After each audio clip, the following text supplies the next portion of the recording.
Air hitam. Hitam. Iya.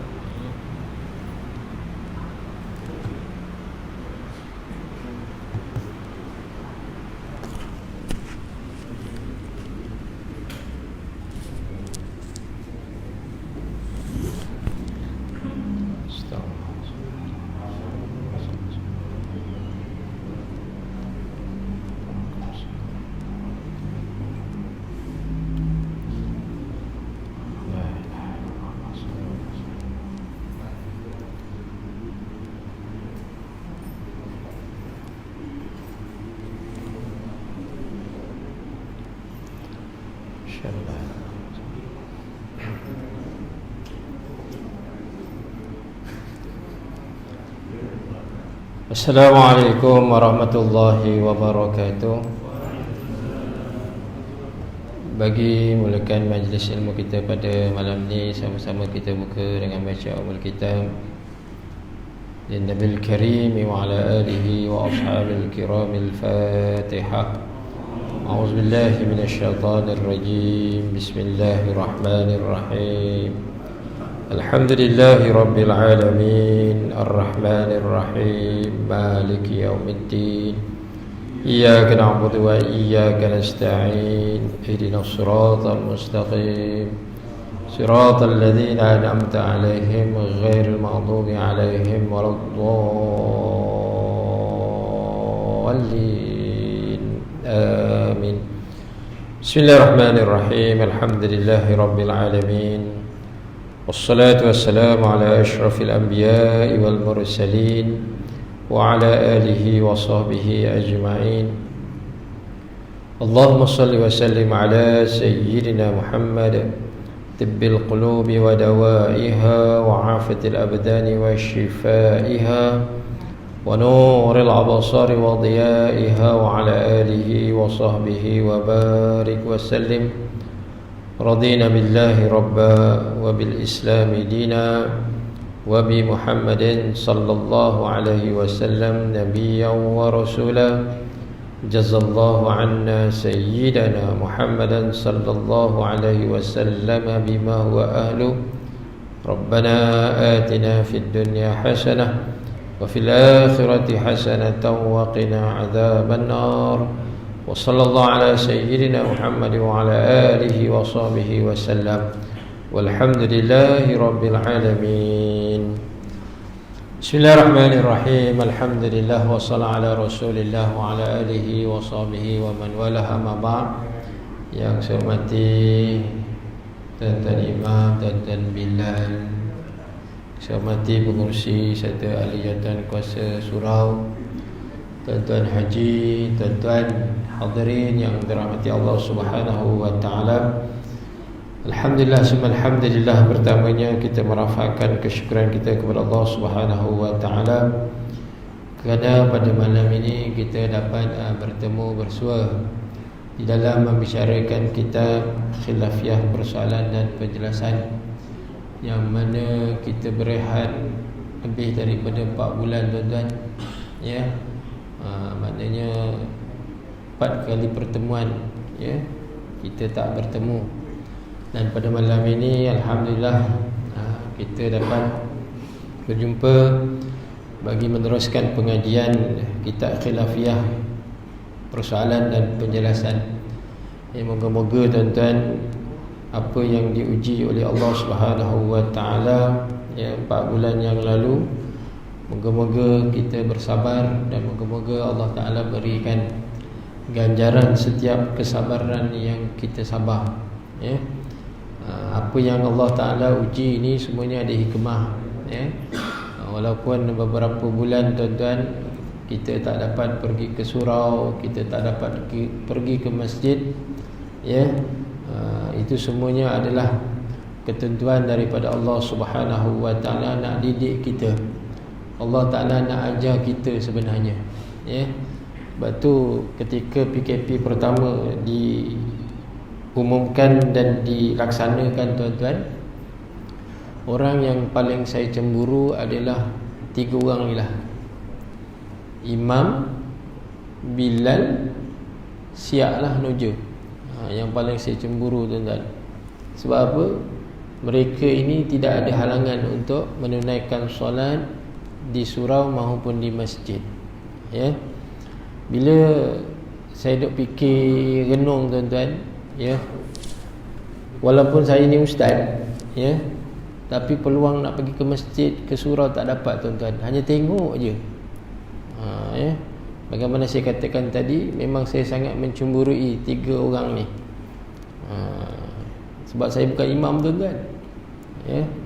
Sebab 3 orang ni lah yang dapat menghidupkan surau dan masjid. Tapi malangnya ada juga yang merungut, asyik aku je bertugas. Asyik aku je bertugas. Allahu Akbar. Itulah dia suasana yang Allah Subhanahu Wa Taala nak didik kita.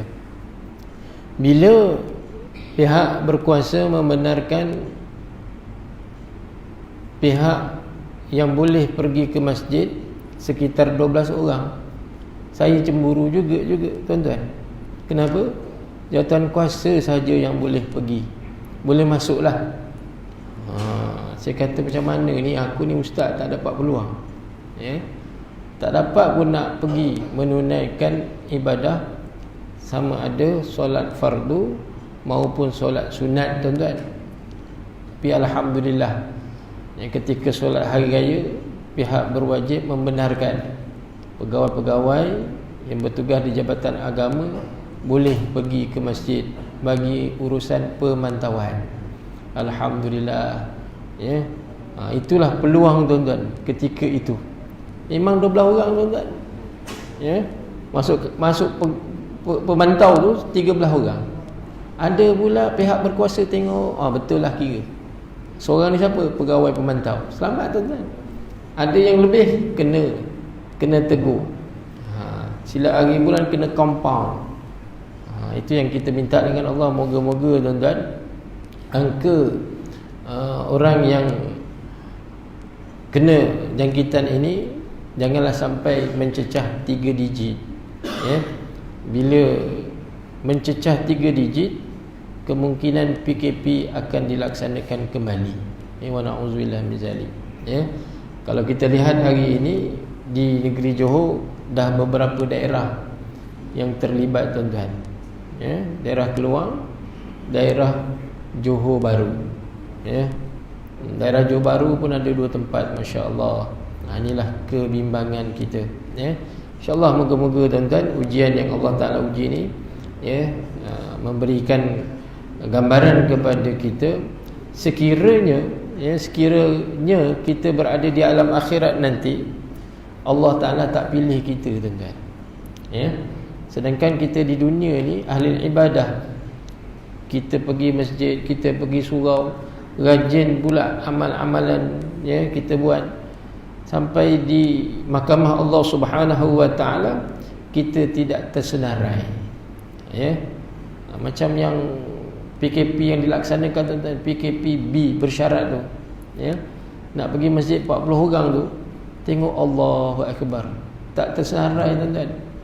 Bayangkan, kalau anda katalah PKP-B itu bersyarat itu berterusan, maka dia kata pada saya, dan ada beberapa jamaah kata, ustaz, rasanya 8 minggu baru dapat sekali solat Jumaat, ya.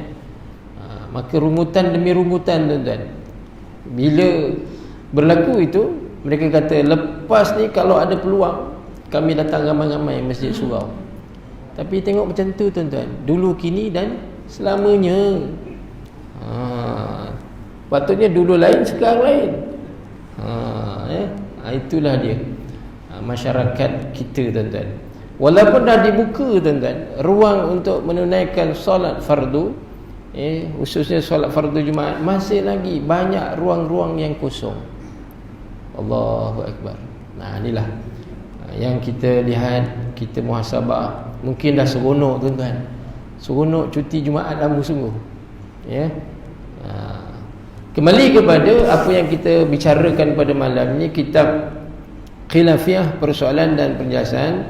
Masih lagi kita membicarakan berkaitan tentang tajuk At-Tarak, ya, At-Tarak, ya.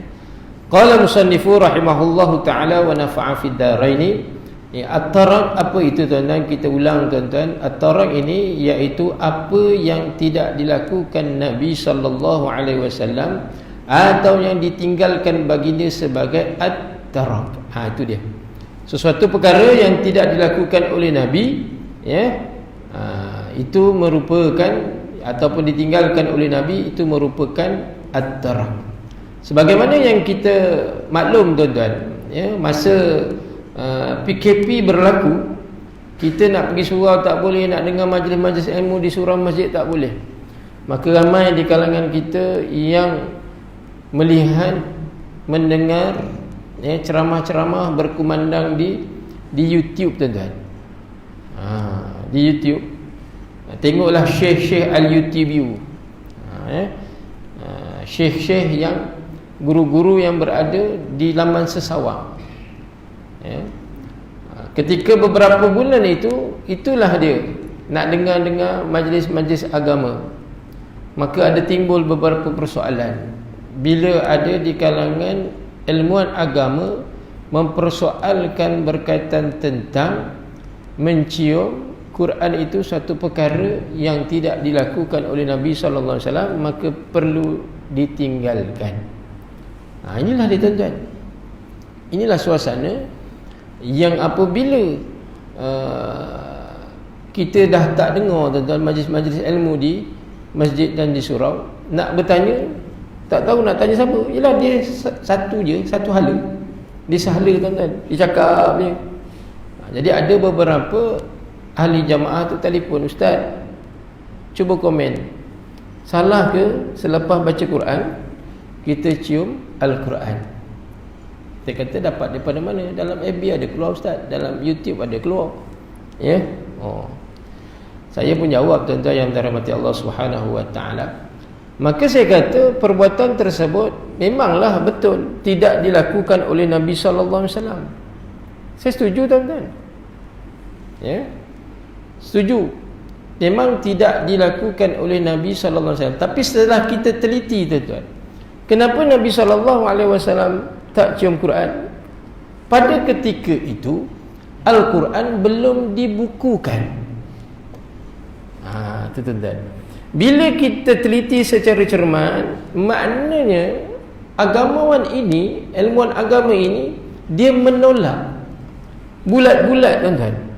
Dia kata Nabi SAW tak buat. Betul.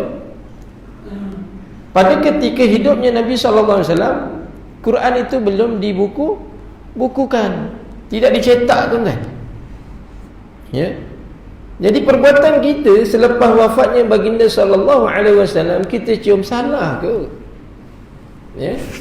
Kita pergi Mekah tuan-tuan, setelah selesai saja ibadah umrah haji, kita pun nak ingin mencium Hajar Aswad, batu tuan-tuan, batu. Kita buat perbandingan, analogi batu Hajar Aswad dengan Quran, agak-agak mana yang lebih mulia tuan-tuan? Sudah barang tentu Quran lebih mulia. Sebab apa kita kata batu tu kita cium? Sebab Nabi SAW buat. Andai katalah Al-Quran itu dibukukan pada zaman hidupnya Nabi SAW, tak mustahil tuan-tuan, Nabi pun buat juga. Sebab tak salah. Dari sudut amalan tersebut, dari sudut syariat pun tidak menyalahi. Sebab ada di kalangan sahabat yang buat, ada di kalangan ulama-ulama yang hebat buat, cium Al-Quran tuan-tuan. Inilah dia.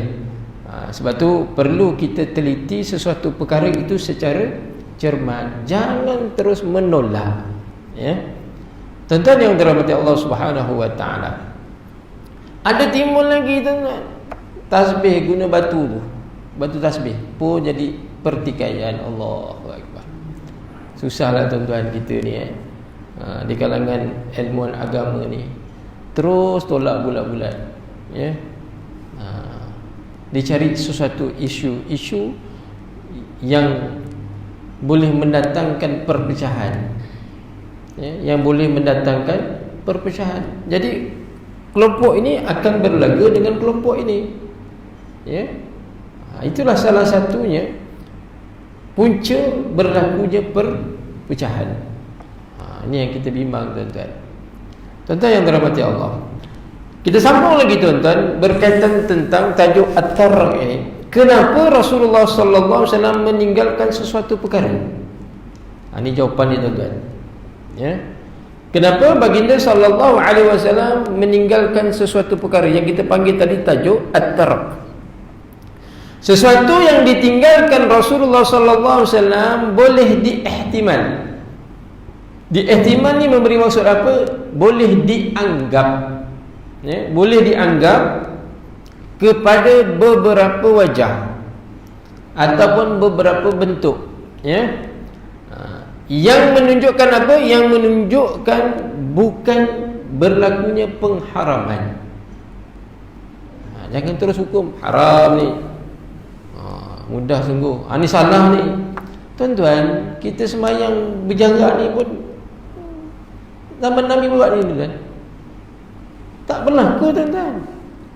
Tengok, Allah Ta'ala nak uji kita. Kau kata ini salah, dia salah. Ini penjarakan fizikal ni, sosial ni. Saya kata penjarakan fizikal, tuan-tuan. Ya?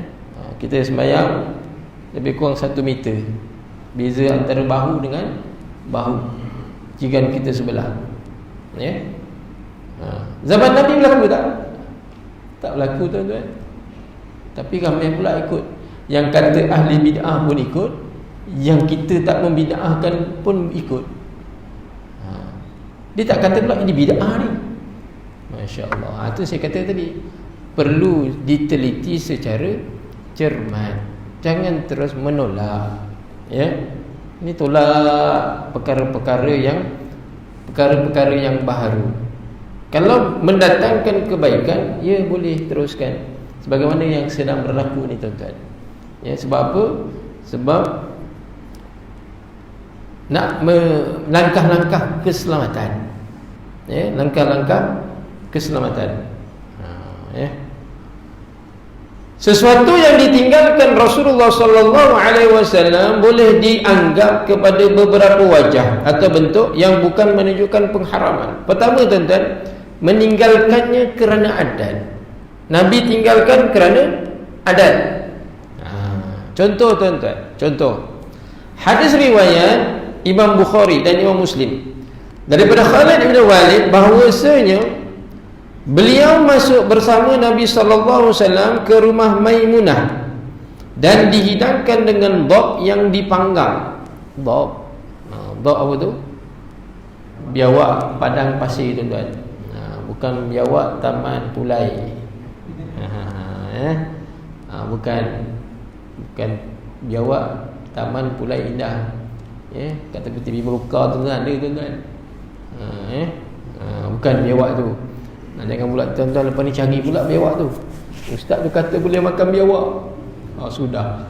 Hari saya dibuat, tuan-tuan. Biawak padang pasir yang dinamakan dhab. Ya.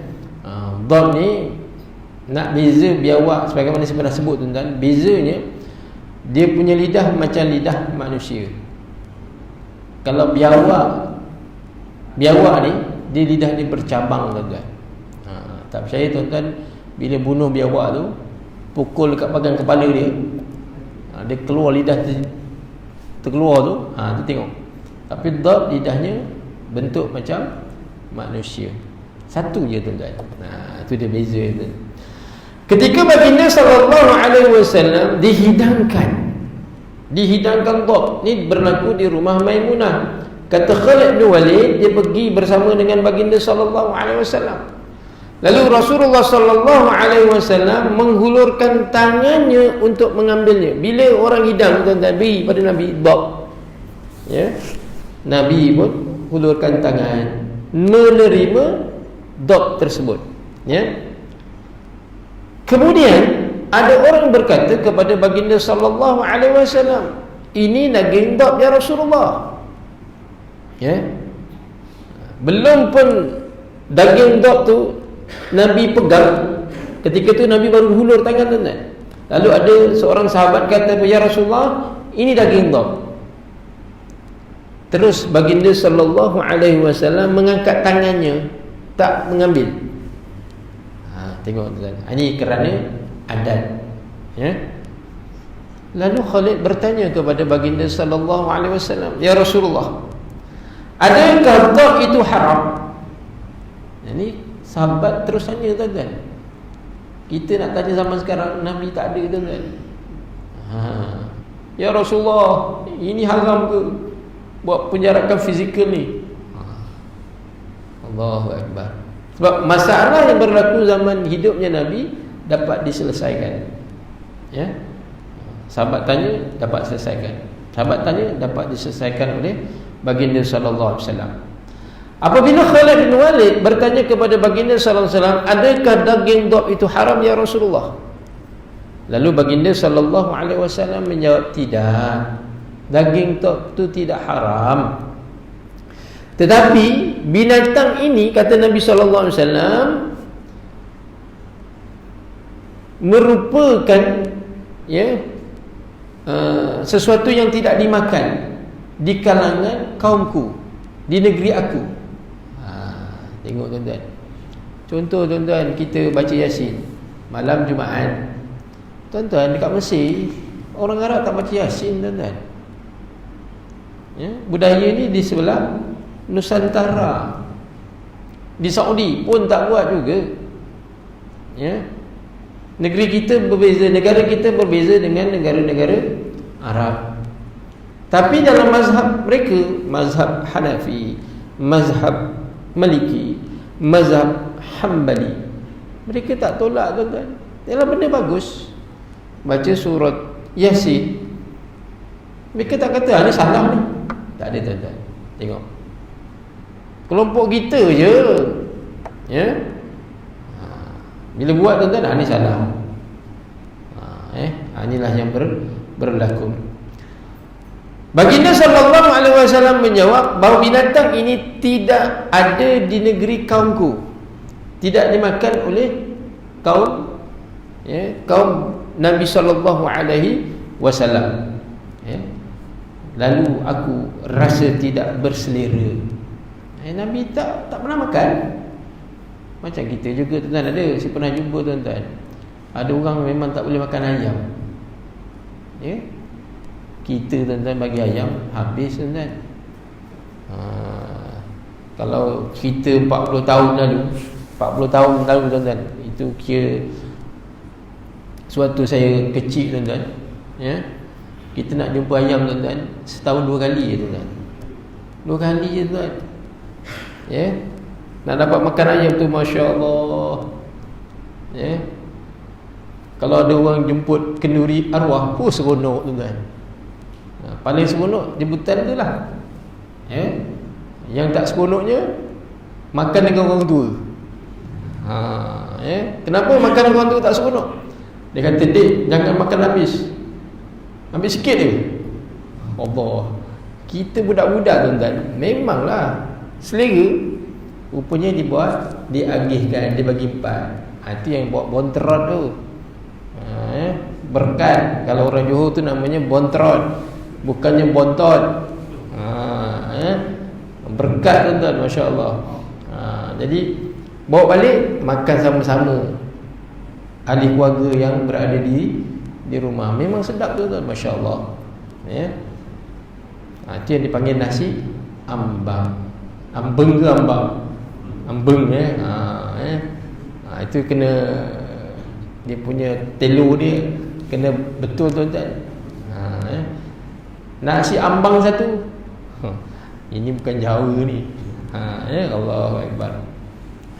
Sebab tu tuan-tuan, apa yang dinyatakan dalam kitab ini, kitab khilafiyah, nak menunjukkan bahawa adat ini tidak berlaku di tempat Rasulullah sallallahu alaihi wasallam.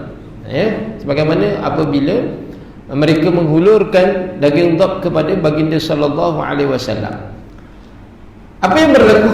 Khalid bin Walid ambil dan memakan daging dhab itu sambil dipandang oleh Rasulullah sallallahu alaihi wasallam. Khalid bin Walid, bila Nabi kata binatang ini tidak haram dimakan, Khalid makan tuan-tuan, selera sungguh. Makan dengan selera. Nabi tengok tengok aja. Ya. Nabi tengok. Tuan-tuan kalau berada di negara yang tak sama macam kita, tuan-tuan, ya. Nah, contoh tuan-tuan, ada satu jeruk tu kalau di negara dipanggil tursi, ya. Lada, bawang, carrot, ya. Dia masuk jadikan sebagai apa ni, jeruk, tuan-tuan. Saya tengok, ya Allah, tak selera, tuan-tuan, dengan bau dia, ya. Dengan bau dia, kalau tuan-tuan pernah ni lah, pernah duduk tak payah lama lah, 3 hari ke sana, tengok orang Arab biasa yang makan, tuan-tuan. Kita tengok, ya Allah, makan dia tu masin, tuan-tuan. Kali pertama makan tu, Allah, tak boleh pergilah. Sebab tu orang marah, orang Kelantan marah tunggukan saya, tuan-tuan. Tak boleh pergi, Saya pun kata, mu nak pergi mana? Makan tu dia kata tak boleh pergi. Saya kata, saya jawab kata, mu nak pergi mana? Oh, mu bergerak lah. Tu orang kawan saya lah, kawan saya. Jadi kali pertama tuan-tuan memang tak boleh pergi. Macam zaitun tu, tuan, jeruk zaitun tu kan pahit, tengok aja. Tapi bila dah makan sekali tu memang tolak. Tapi terfikir, sedap juga.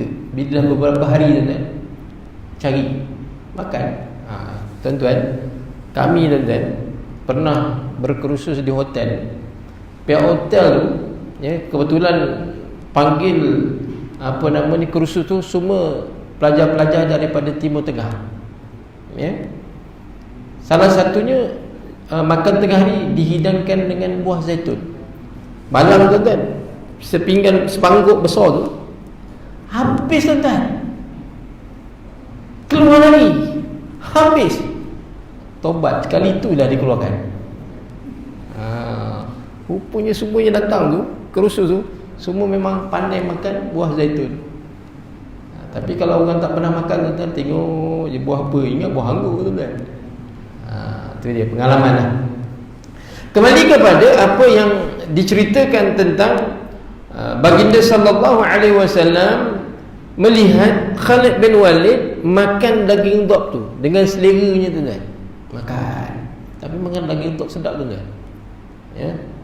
Kalau tuan-tuan nanti pergi Mesir, satu siram kalau pergi Mesir, kan, suruh cari dhab, buat sup dhab. Ni macam, Ustaz, power, Ustaz, memang luar biasa, ya. Memang luar biasa, subhanallah. Itulah satu-satunya makanan yang saya makan sebelum saya balik Malaysia, tuan-tuan. Saya kata, apa makanan yang belum saya makan? Oh, dhab, ya. Lagi 2 hari nak balik, tuan-tuan. Saya suruh kawan saya orang Kedah, ya, tak apa, aku bagi duit, beli daging, beli dhab, ya. Kita sembelih jam 12 malam, tuan-tuan. Letak dekat tap mandi tu, subuh tak mati lagi, tuan-tuan. Dia punya lama liat itu nak matinya dhab itu, ya. Dah mati, dia lapar, kawan tu lapar, saya tahu makan ni, tuan-tuan. Saya kata, ni daging apa ni? Tadi kau suruh masak daging dhab ni, dhab lah. Oh, sedap, tuan-tuan. Kalah ayam kampung, tuan-tuan. Nanti kalau tuan-tuan pergi negara Arab, tanyalah. Memang sedap, tuan-tuan, Masya Allah.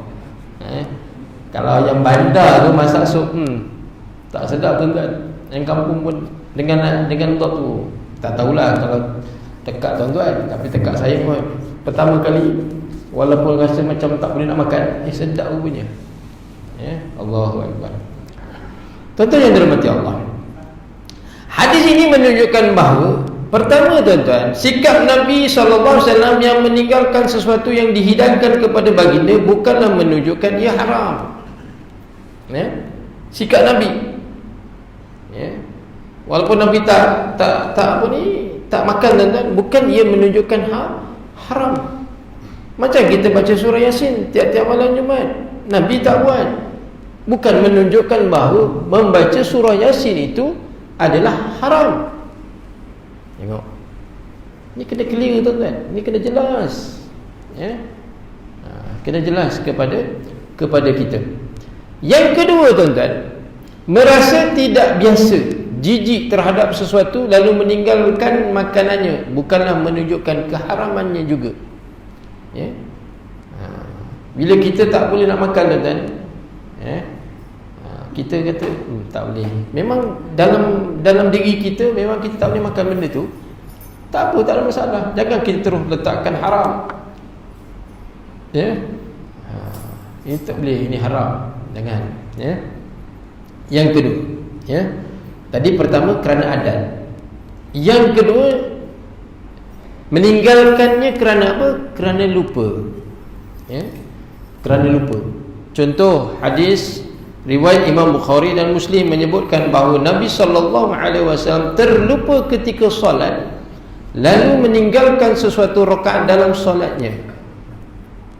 Ini pernah berlaku kepada Rasulullah ketika solat tuan-tuan. Lalu ditanya, adakah berlaku sesuatu terhadap cara solat? Ya.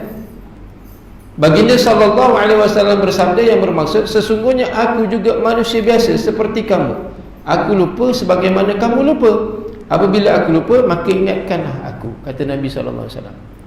Ya. Contoh imam, ya, sembahyang maghrib patutnya 3 rakaat, imam buat 2 rakaat. Ya, dah tahiyat akhir tuan-tuan. Ya. Jadi terlupa nak bangun, tiba-tiba diberi salam, Assalamualaikum warahmatullahi. Ya. Apa yang berlaku kepada makmum? Makmum ingatkanlah, Subhanallah. Ya, Subhanallah, itu kaedah dia tuan-tuan. Bila terlupa imam, maka makmum kena ingatkan Subhanallah. Imam pun tengok ke belakang. Apa pasal? Jangan tanya tuan-tuan. Jangan duk tanya, ini tanya. Tanya kenapa?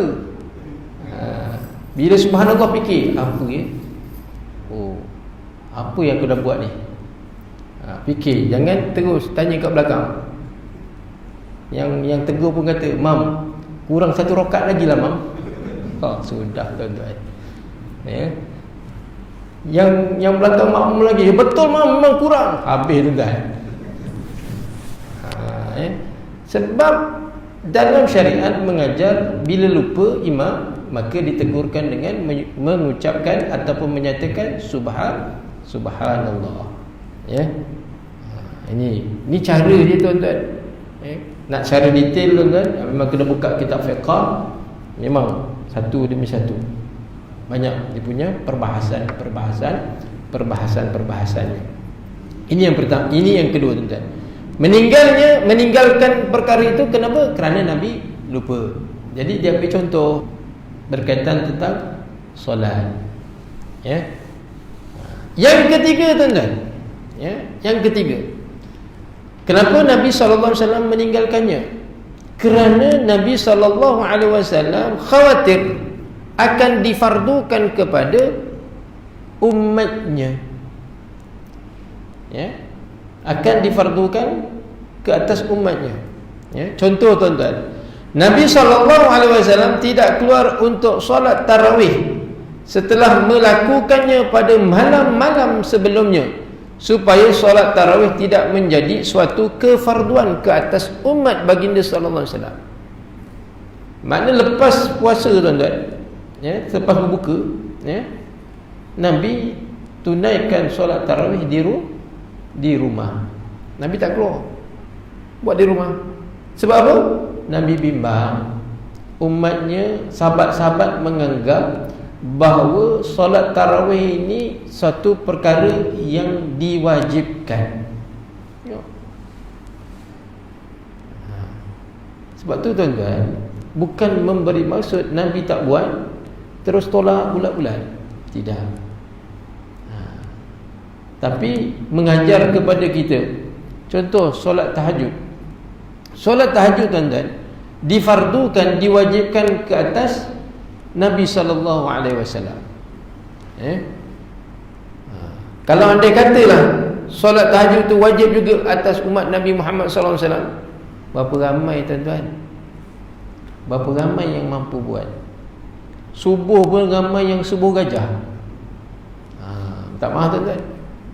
Ada yang sampai tertinggal subuh. Habis-habis sedar-sedar tuan-tuan, dah terang dah. Tak apalah, sebab dia jaga dah pun dah terang. Tapi kalau andai kata didengar orang tarhim, Bilal tarhim tuan-tuan, Allah, Bilal ni sabarlah, aku baru je mimpi tak habis lagi ni. Dah bagi isyarat tuan-tuan, dia terus sambung tidur. Bunyi azan dia dengar, dia tidur juga. Memang tanggunglah dosa tuan-tuan. Sebab apa? Dia sengaja. Dia sengaja. Tapi kalau dia memang tak sedar, tahu-tahu dah subuh dah habis, jaga-jaga 7 suku, 7.15, kita syuruk apa? 7:05 minit, kan? Dah habis dah. Tak apa. Tapi kena qada. Jangan kata tak apa, nantilah. Jangan tuan-tuan. Takut-takut bila nanti tiba-tiba mati tuan-tuan, kena COVID-19. Berhutang dengan Allah Ta'ala tu. Hati-hati, jangan kita sampai berhutang dengan Allah Subhanahu wa Ta'ala. Baginda sallallahu alaihi wasallam bersabda, aku khawatir kalau solat tarawih itu diwajibkan ke atas kamu. Riwayat Imam Bukhari. Takut, Nabi takut. Kita buat, alhamdulillah, tahun ni tuan-tuan luar biasa kita solat tarawih kan. Solat tarawih di kalangan kita ni ramai semua jadi imam tuan-tuan. Imam, masa tu lah makmum ada peluang, makmum muslimat tuan-tuan peluang dapat salam dengan imam. Kalau tak payah tuan-tuan, bila PKP tuan-tuan, muslimat dapat salam dengan imam. Muslimat siapa? Isteri dia lah tuan-tuan. Bukan isteri orang lain, isteri dia. Yang risau tuan-tuan, ada yang di kalangan jamaah dia telefon, ustaz, saya ni pada sehari sebelum nak Ramadan tuan-tuan, nak tanya ustaz boleh? Boleh je, apa? Saya ni malam ni confirm jadi imam ni ustaz. Makmumnya isteri saya, anak saya. Ada yang telefon juga, mertua dia kebetulan tuan-tuan. Saya lah kena jadi imam. Apa masalah tu kata? Masalahnya ustaz, saya tahu 2 surah ustaz. Surah Kafirun dengan surah Ikhlas. Kalau saya buat 20 rakaat Kafirun Ikhlas boleh ustaz? Boleh, itu yang dihafal. Agak-agak 30 malam tuan-tuan, makmum tu tak komen dah. Isteri komen, abang aku cuba hafal surah Ikhlas, Kafirun Ikhlas. Baru tahu tuan-tuan. Dulu pergi masjid bukan main, dia komplain imam baca surah pendek je. Asyik Kafirun ni, Maghrib Kafirun. Sekali dia jadi imam, baru dia tahu Kafirun juga yang dia baca. Itu pun tak jumpa jalan ujung tuan-tuan. Ayat ujung tak jumpa. La a'budu ma ta'budun wa la antum 'abiduna ma a'bud wa la ana 'abidun ma 'abadtum wa la antum 'abiduna ma a'bud wa la ana. Itu je tuan-tuan ulang. Baru dia tahu. Allahu akbar. Inilah Allah Taala ajar kepada kita. Yang keempat, antara ini meninggalnya Rasulullah kerana tidak terfikir untuk melakukannya. Meninggalkannya kerana tidak terfikir untuk melakukannya. Disebutkan dalam hadis tentang kisah para sahabat membina mimbar untuk Rasulullah sallallahu alaihi wasallam berkhutbah kerana umat Islam sudah semakin ramai. Mana Nabi buat tuan-tuan? Mimbar. Sebelum itu baginda sallallahu alaihi wasallam hanya berkhutbah atas batang kurma. Kan dikisahkan apabila mimbar itu siap, Kalau ikut sunnah Nabi sallallahu alaihi wasallam, mimbar Nabi tuan-tuan, tangganya daripada sini naik itu.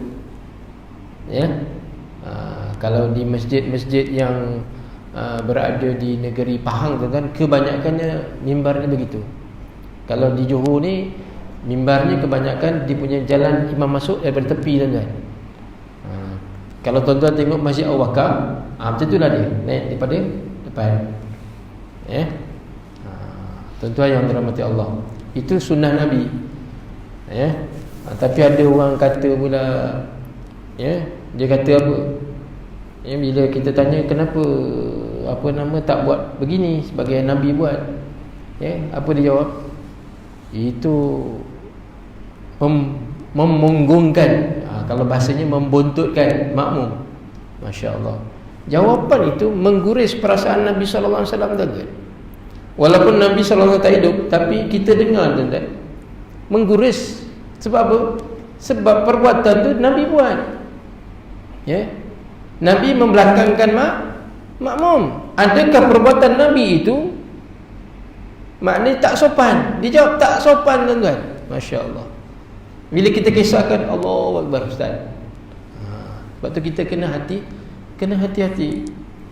Jangan terus melemparkan kata-kata yang boleh menyebabkan satu perkara, menyebabkan perkara tersebut menyakiti baginda sallallahu alaihi wasallam. Ya, hati-hati tuan-tuan. Ya, sebagaimana saya katakan tadi, mimbar zaman Nabi dia buat tangganya ke depan tuan-tuan. Bukan di belakang. Jadi tuan-tuan, saya bukan suruh ni subah, tidak. Jangan tuan-tuan pengurusi ni kata sudah kena ubah ni. Manalah tahu kalau anda kata nak cari mimbar yang lain, ikutlah cara tu. Tapi kalau dah ada macam ni tak apalah tuan-tuan. Jangan tuan-tuan, Ustaz Samsudin dah kata susah hati juga ni, tak ikut sunnah Nabi. Tidak. Ya. Kalau dapat yang itu lagi baik. Tapi saya bukan mengatakan bahawa begini satu perkara yang menyalahi. Tidak. Ya.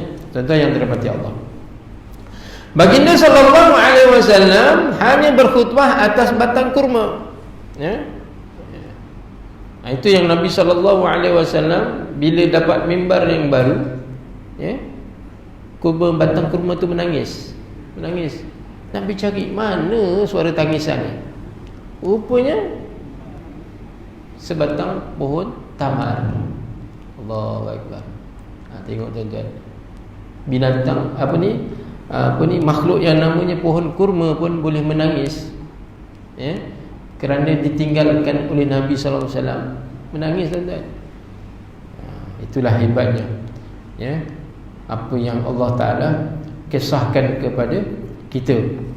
Rasulullah sallallahu alaihi wasallam memperkenankan pembinaan mimbar tersebut. Yang menyaksikan peristiwa batang kurma tersebut menangis kerana tidak mahu berpisah dengan baginda sallallahu alaihi wasallam. Nabi peluk, ya. Macam nak kita tuan-tuan menangis, kita peluk dia, ya. Kita redakan, ya. Kita redakan anak kita. Kalau isteri menangis, peluk juga tuan-tuan. Ya. Kalau suami menangis, isteri peluk suami, hilang tangisan terus. Ya. Jadi apa nama kaedahnya tuan-tuan? Kaedah nak menenangkan, ya. Jangan pula dibioi tuan-tuan. Ada setengah kita ni bioi, lantak kau tahu nangis, tahu diam. Ya. Riwayat Imam Malik, Imam Ahmad, At-Tirmizi, Ad-Darimi, Al-Baihaqi, Ibnu Abi Syaibah dan At-Tabrani. Ia juga disebut Al-Haytami dalam Majmu' Zawaid jilid kedua muka surat 182. Begitu juga Rasulullah sallallahu alaihi wasallam meninggalkan mengucap Rabbana lakal hamdu hamdan katsira semasa i'tidal. Yang pernah saya sebut tuan-tuan, ya. Yang pernah saya sebut, Sami Allahu liman hamidah Rabbana lakal hamd, ya. Tapi Nabi tinggalkan Rabbana lakal hamdu hamdan katsiran tayyiban mubarakan fi, yang dibuat oleh sahabat Nabi, ya. Ibnu Rifai dia sebut tuan-tuan, Ya, lalu selesai saja solat, Nabi tanya siapa yang tadi baca hamdan kasiran tayyiban mubarakan fi. Lalu sahabat jawab, aku ya Rasulullah. Salah ke ya Rasulullah? Tak. Sesungguhnya aku dapati para malaikat, 30 para malaikat sedang sibuk mencatat kebajikan untuk kamu. Ya.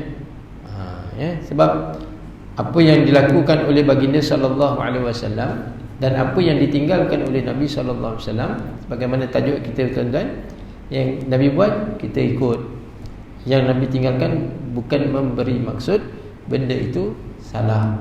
Ya. Tengok, ya, kalau ada perkara tersebut memang menyalahi, maka kita tinggalkan. Ya. Yang kelima tuan-tuan, meninggalkannya kerana ia sudah terkandung dalam maksud umum nas. Contohnya seperti baginda sallallahu alaihi wasallam meninggalkan solat duha dan banyak lagi perkara sunnah disebabkan ia sudah termasuk dalam keumuman nas.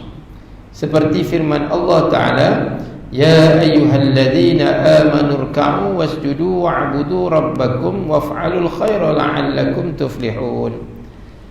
Tuan-tuan, contoh dinyatakan di sini bahawa baginda sallallahu alaihi wasallam meninggalkan solat duha. Ya, bukan memberi maksud Nabi tinggalkan terus solat duha. Kadang-kadang Nabi buat, kadang-kadang Nabi tinggalkan. Ya. Dan pernah Nabi sebut, ya, man sallat duha sintai asyrata rak'atan banallahu lahu qasran fil jannah. Nabi sebut tuan-tuan, barang siapa yang menunaikan solat duha 12 rakaat, nescaya Allah Ta'ala akan bina sebuah istana dalam syurga. Ini tawaran Allah. Tawaran Allah tuan-tuan. Nabi sebut, barang siapa yang menunaikan solat duha 12 rakaat. Ya. Di situ memberi maksud Nabi SAW kadang-kadang buat 4 rakaat. Ya. Bukan maknanya tuan-tuan Nabi tinggalkan terus. Ya. Sebagaimana saya katakan tadi, setiap perbuatan yang Nabi tinggalkan itu dikhawatiri sahabat menganggap perkara tersebut wajib. Ya, kalau ditunjukkan solat duha tu hukumnya sunat. Tapi kalau Nabi tunjuk, sebab sahabat-sahabat ni tak ada masalah tuan-tuan. Sahabat-sahabat Nabi ni semua tak masalah. Mereka akan berlumba-lumba nak buat dan terus buat. Kita je tuan-tuan, kita yang kemudian ni yang bermasalah. Buat sikit salah, buat banyak pun salah. Ya. Jadi berapa ni, berbalah sesama kita.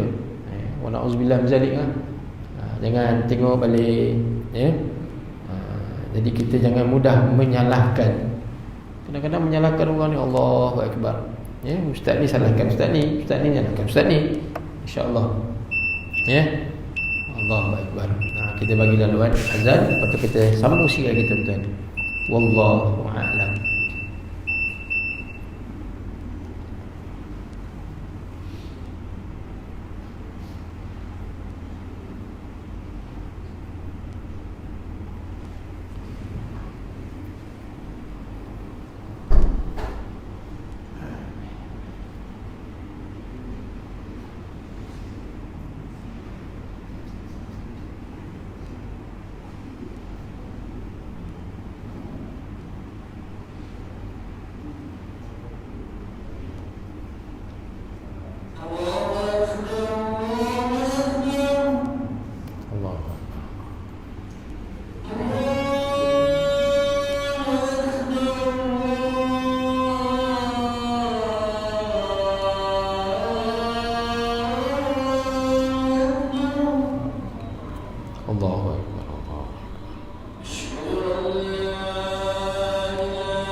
Bismillahirrahmanirrahim. Tuan-tuan yang dirahmati Allah Subhanahu wa taala.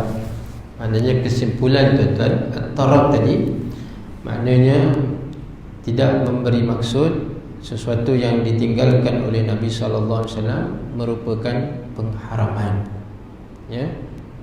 Sebagaimana contoh-contoh yang saya berikan tadi. Ya. Contoh tadi apa?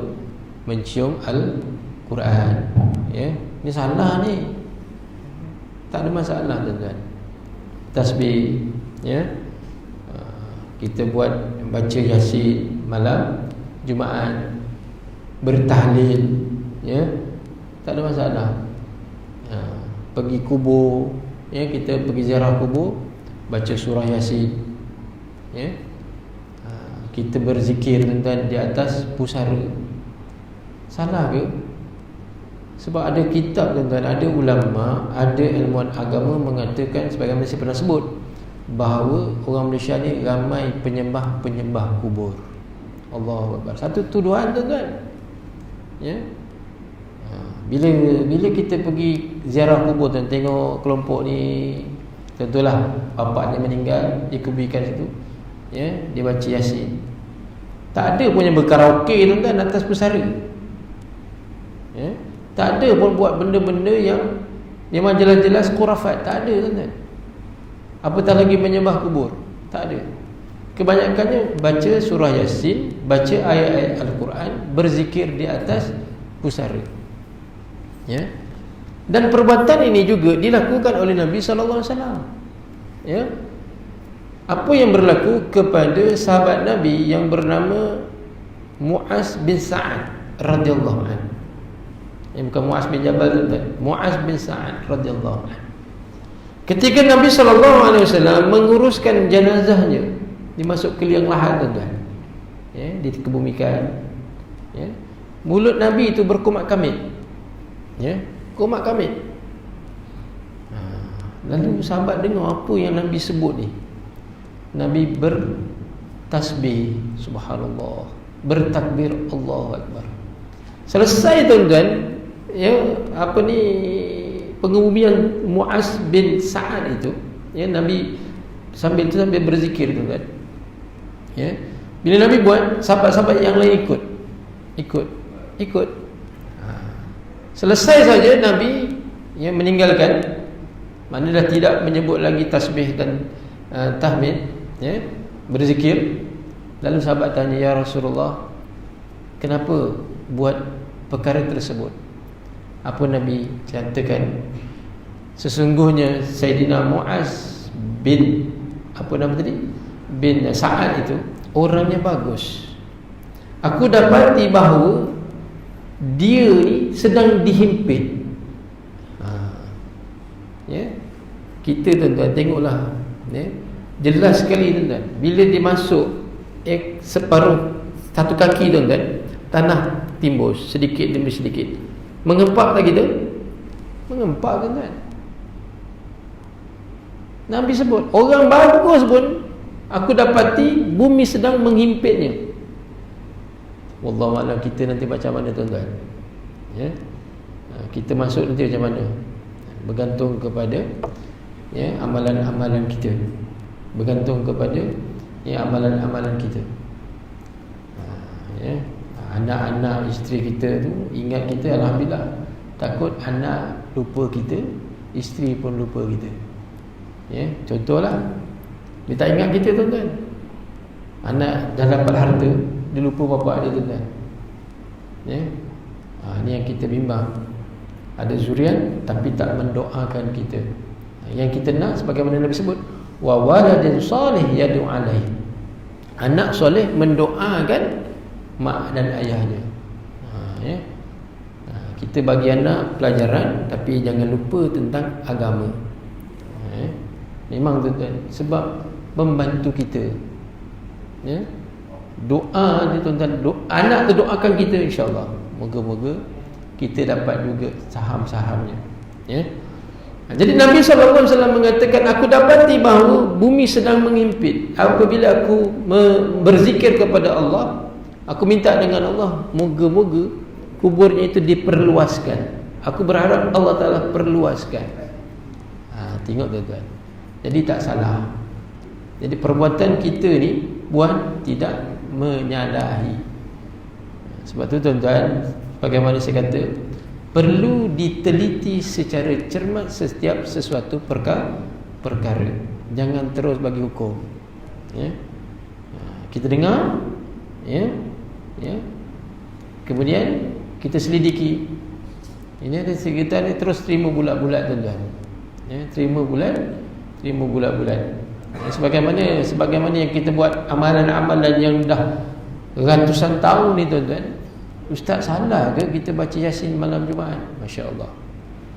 Ada tuan-tuan, ada di kalangan masyarakat kita dah beramal 20 tahun, 30 tahun tuan-tuan.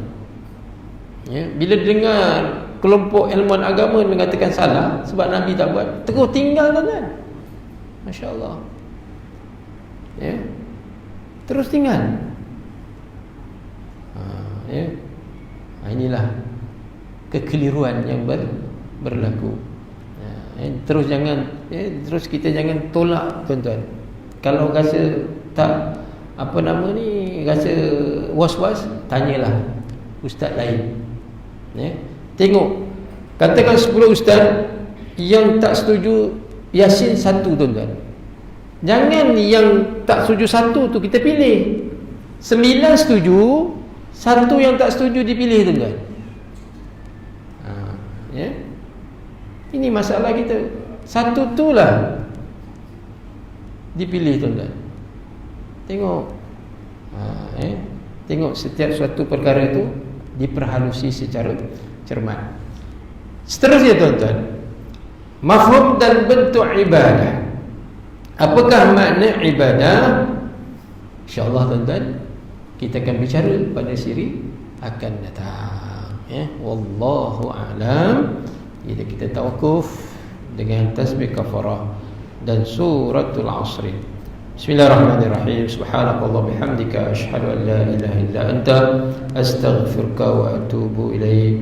Bismillahirrahmanirrahim. Wal 'ashr innal insana lafi khusr illa allazina amanu wa 'amilus solihat wa tawasaw bil haqqi wa tawasaw bis sabr. Aqulu qawli hadza wa astaghfirullahal azim li wa lakum. Assalamualaikum warahmatullahi wabarakatuh.